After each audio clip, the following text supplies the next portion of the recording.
Okay, here we are in my backyard, and that's the smoker.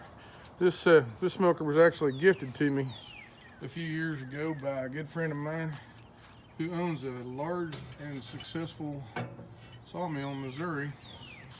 He also, I dropped my brush. He also uh,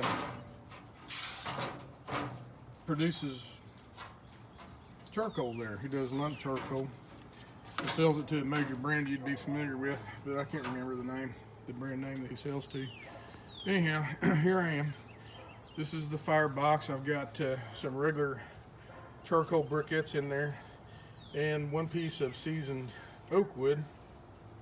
And then through the day, I'll add to maintain the fire. I'll add some lump charcoal and some regular briquettes and maybe another log. It depends on how long I smoke.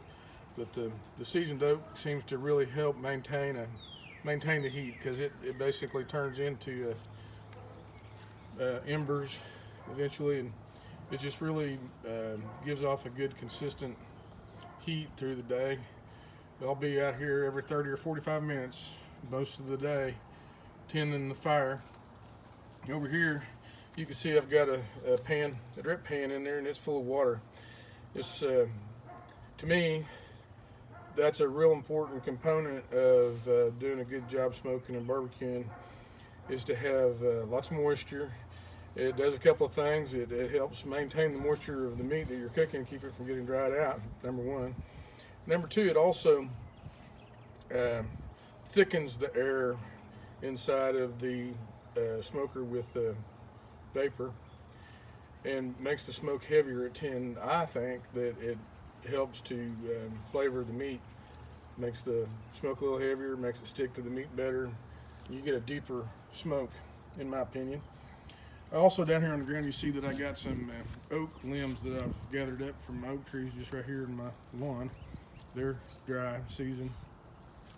After my charcoal burns down and gets hot, I will close the lids on my smoker, but I'll add some kindling to their firebox and get a nice big fire going in there again that doesn't have any starter fluid in it. And I'll preheat my smoker, and that's why I use that kindling.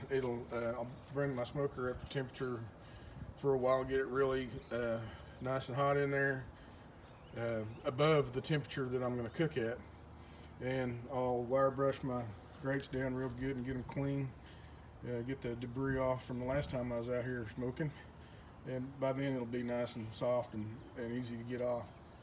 And that's pretty much it. On this end of the smoker, you'll see there's an inlet for oxygen. That'll be important in regulating the temperature later on in the day. This particular smoker has two temperature probes, one here and one here. Naturally, the one on the right over here gets a little hotter because it's closer to the firebox. This one over here runs a little cooler because it's on the end of the smoker. But I try to stay in the blue area, which is 100 to 250, 225 degrees. I try to keep it in the middle, especially today. I'm not going to smoke at a high temperature because, like I said earlier, I really don't care about getting the meat done. What I care about more than anything is the flavor. Another thing is up here, this is the damper. I'll run this about half open while I'm preheating the smoker. But when I start smoking, I'll crank it down. I'll just leave a little like quarter moon in there or so to they'll help keep the temperature down, and also it holds the smoke in the smoker better. It'll get real thick in there and be when you open the lid, you won't even be able to see through it. The smoke will be so thick. I think that's just about all the recommendations I have on the smoker itself. If you're not familiar with one, I've used the Traegers and they're nice. The pellet smokers, they are nice. They're kind of like plug and play, plug them in, go inside. But this is the smoker I have, and I love it. I enjoy tending the fire, and it's just it seems to me like it's just I like the traditional way. I'm just an old school person, I guess, and I just don't think that you could really have good traditionally smoked and barbecued meats unless you're doing them in an old piece of pipe or a propane bottle turned into a smoker or something like that. It's just, to me, this is what I grew up on. And some of you all from Pasco, Oklahoma remember back in the day we had Barbecue King. That was a famous place. And that guy had a big brick smoker out beside his restaurant. Really made for some good barbecue. I had many lunches there when I was in high school. It was a good place to eat. It's not there anymore.